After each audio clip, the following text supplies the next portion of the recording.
Halo, assalamualaikum warahmatullahi wabarakatuh. Pada kesempatan kali ini kita akan belajar materi SKI kelas 10 pada bab 2, yaitu tentang perkembangan Islam masa Rasulullah SAW pada periode Madinah. Masih bersama saya Yuli Fajriati. Oke, pada bab 2 kali ini kita akan belajar beberapa subbab, yaitu ada 3. Subbab yang pertama yaitu membahas tentang kebudayaan dan kondisi masyarakat Madinah sebelum Islam. Lalu subbab yang kedua membahas tentang strategi dakwah Rasulullah SAW periode Madinah.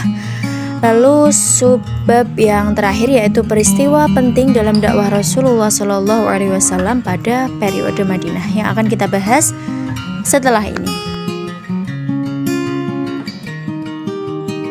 Oke, pada subbab pertama ini kita akan membahas tentang kebudayaan dan kondisi masyarakat Madinah sebelum Islam. Komposisi penduduk Yasrib atau Madinah sebelum Islam masuk itu berbeda dengan kota Makkah. Meskipun bersuku-suku, dilihat dari karakteristik budaya dan juga agamanya, penduduk Makkah itu memiliki sifat homogen sebagai penyembah berhala.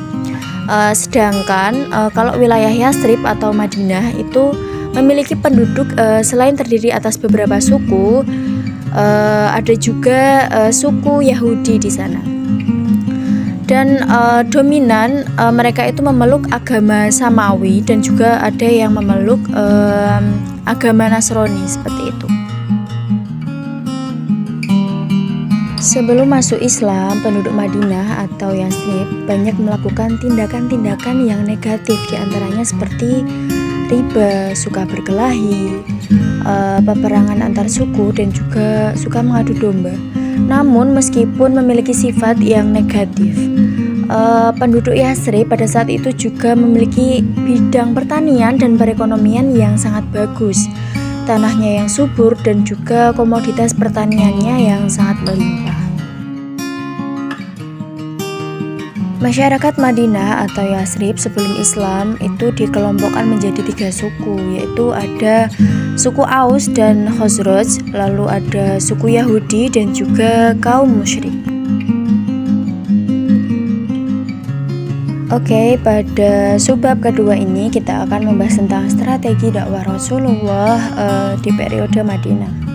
Strategi dakwah Rasulullah SAW di Madinah atau Yasrib antara lain yaitu dengan membangun masjid, lalu mempersatukan suku Aus dan Khazraj. Rasulullah juga mempersaudarakan antara kaum muhajirin dan juga ansor. Lalu ada penanaman nilai-nilai moral dan membentuk tatanan masyarakat di Madinah. Oke, selanjutnya yaitu subbab terakhir, subbab ketiga, tentang peristiwa penting dalam dakwah Rasulullah SAW pada periode Madinah. Ada beberapa peristiwa penting dalam dakwah Rasulullah di Madinah, antara lain ada peristiwa Piagam Madinah. Periode dakwah Rasulullah di Madinah, beliau membentuk suatu perjanjian yang melindungi hak-hak asasi manusia terhadap golongan Yahudi dan suku-suku yang ada di Madinah, dan juga kaum muhajirin serta kaum ansor.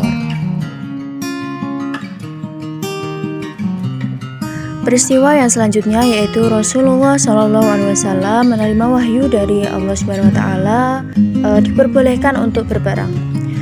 Di Madinah, Rasulullah menerima wahyu diperbolehkannya berperang melawan kafir Quraisy yang selalu mengganggu dakwah beliau.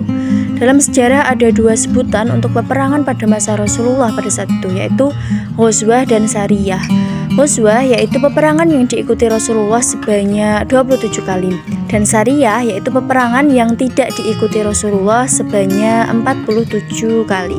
Peristiwa selanjutnya yaitu ada peristiwa Perang Badar, ada Perang Uhud, lalu Perang Khandaq, dan juga ada Perjanjian Hudaybiyah. Terima kasih telah mendengarkan dan juga menyimak penjelasan materi SKI kelas 10, yaitu pada bab 2 tentang perkembangan Islam masa Rasulullah SAW pada periode Makkah.